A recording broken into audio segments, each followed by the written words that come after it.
PitchME, Tehnopol Startup Incubator, empowering founders as well as PitchME podcasts.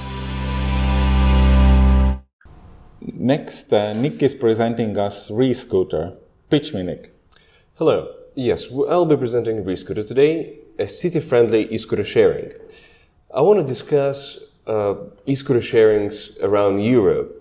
If you ever tried them, you might agree with the common users who claim that they love it for sustainability, convenience, and for the fun factor.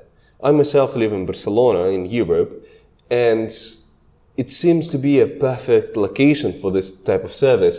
But why isn't it there then? Why was it banned? Why do we keep once every couple of years hear this new news about it being forbidden somewhere?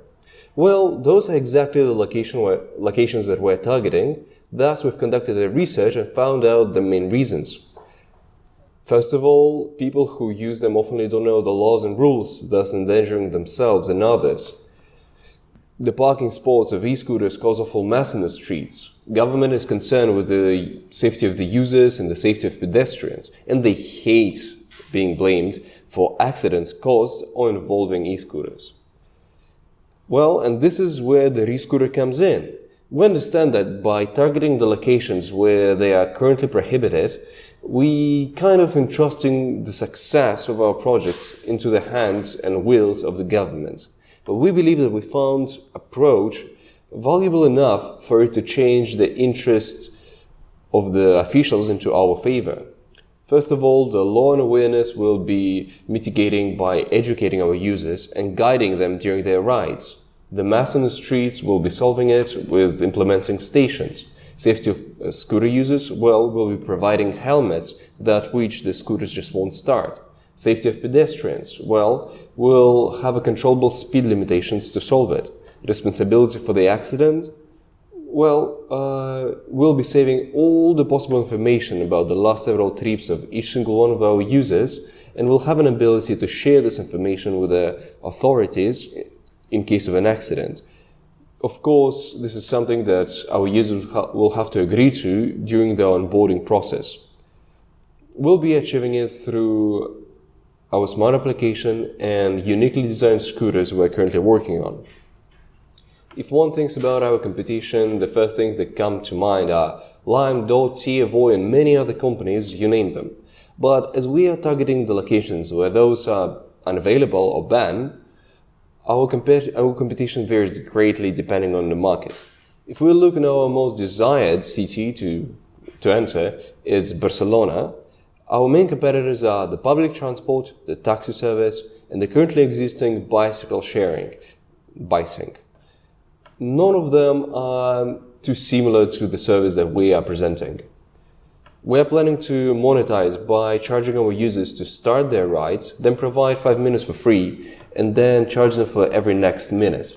Also, we are planning to sell advertisement on our stations and perhaps on the scooters themselves. In a worst-case scenario, if the wheels of the governments will not change or will not shift, or if they'll change later, there'll be no business whatsoever.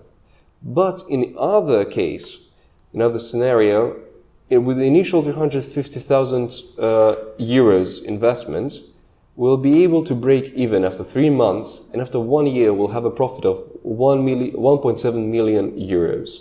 That's it. Thank you so much. Aren't the other micromobility service providers do a lot of similar things? What makes you stand out among their competition? The problem with many other providers is that to start mitigating those issues, they started doing it way too late, already after they had their fleet of scooters, their applications, etc. So they are just simply unable to do enough to become, as we call it, city-friendly. They'll have to enter such markets, they'll have to change their scooters. They have to greatly shift a lot of things within their application and within the system they work. So yeah, we have just an advantage of being a small business who is starting straight away with by targeting those issues. Micromobility sector in general has not been the, I would say, popular among the investors over the last year or two. How can you raise capital in this sector?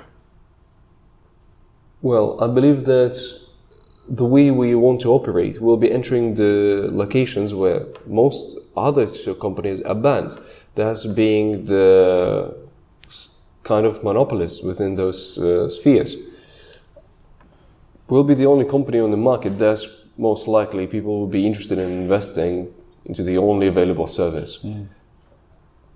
Furthermore, many of the companies priorly, they've been concentrating a lot on very fast expansion, creating a huge amount of fleets, spreading to many cities, very, very fast growth.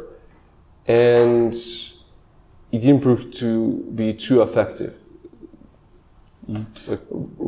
Reaching that 1.7 million profit in your scenarios, what would it take? What was the kind of assumptions for that profit number?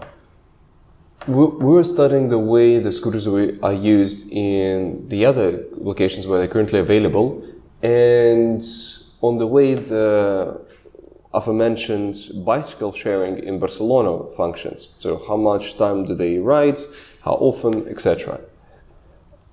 We're planning to target the main consumers would be the young employees or students. So we'll just be making sure that the scooters are as available to them as possible. So placing them near the metros, placing them so they'll be easy for them to use them in the mornings, then after the work they finish to come back, etc.